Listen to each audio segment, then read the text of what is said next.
Linda says, ew. Mark says, LOL, do you put ketchup on what? I'm guessing that's a no. Nicole says, yes, if scrambled omelet with salt and pepper. Nancy says, yuck, nope. Let's see, what else? Lori says, no, gross. Denise says, is there a gagging emoji? Kathy just says, ugh. Veronica says, sometimes it depends on my mood. Nope, the smell of ketchup on eggs makes me ill, says Denise. Joe says, oh, shell no. That's my hubby. He's funny. Melissa says, only on scrambled and an over medium egg sandwich on fresh white bread. Fresh white bread on an egg sandwich. That seems like it would get very soggy very quickly. Megan says, yes. Eleanor says on scrambled. Michelle says on scrambled. Larry says, hell no.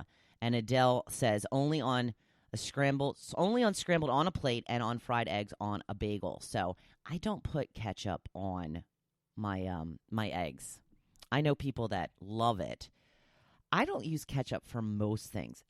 Occasionally, if I don't like my fries, and when I say don't like, they're not as good as I usually prefer them. I'll use ketchup. It's kind of like what Rose said, to kind of choke them down. Because I mean, I'm not going to leave a fry. There's something seriously wrong with leaving fries on your plate. I'm just saying, there are starving children in Africa who would love to have the fries you are throwing out. Eat every fry. It's very important. Don't leave a fry behind. Don't do it. It's not right. So sometimes I need the ketchup to help choke down those fries. So I think that the majority of people are saying no. And they're saying it so vehemently that I feel like the consensus is no. Although most people that said yes said on scrambled eggs only. And I kind of think that I was only meaning on scrambled eggs or omelets, because who would put ketchup on a fried egg? Ugh. Ketchup on a poached egg? Ketchup on a hard-boiled egg? Okay, it's all gross, but seriously, I don't even want to think about those other options. That is disgusting. Cheese, that's a different story.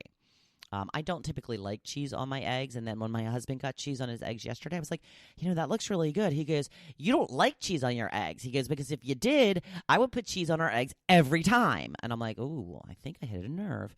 So that's how you like and dislike your eggs.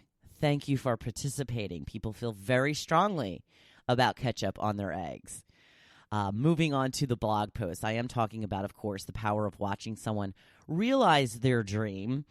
As I mentioned already, she is now an Ironman, 140 miles via swim, bike, run in one day.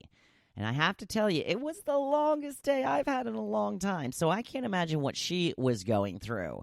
It was dark when she started, and it was dark when she finished. But she finished. And that is the only goal when it comes to Ironman. Just get across that line in the time allotted.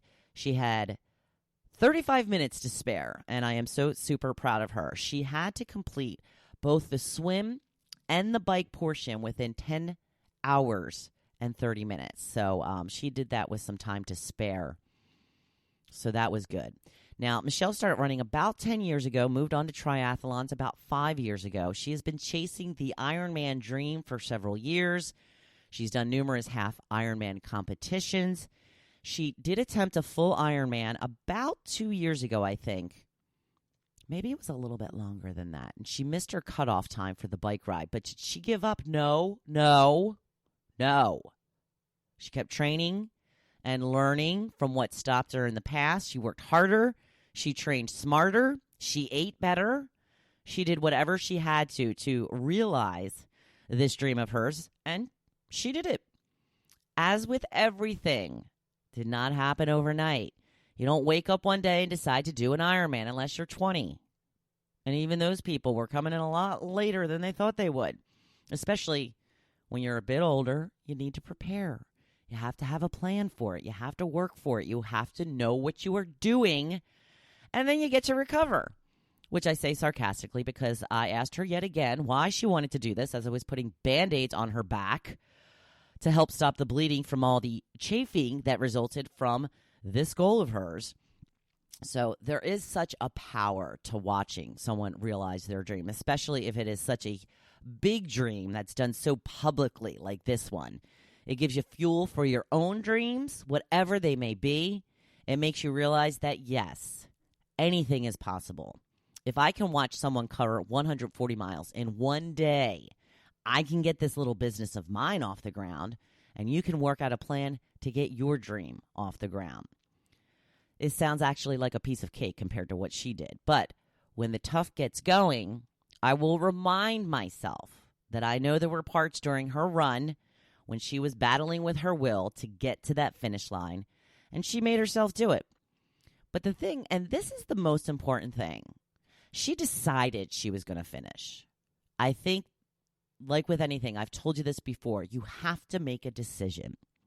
Once you decide that you are going to do something, there is nothing that will stop you.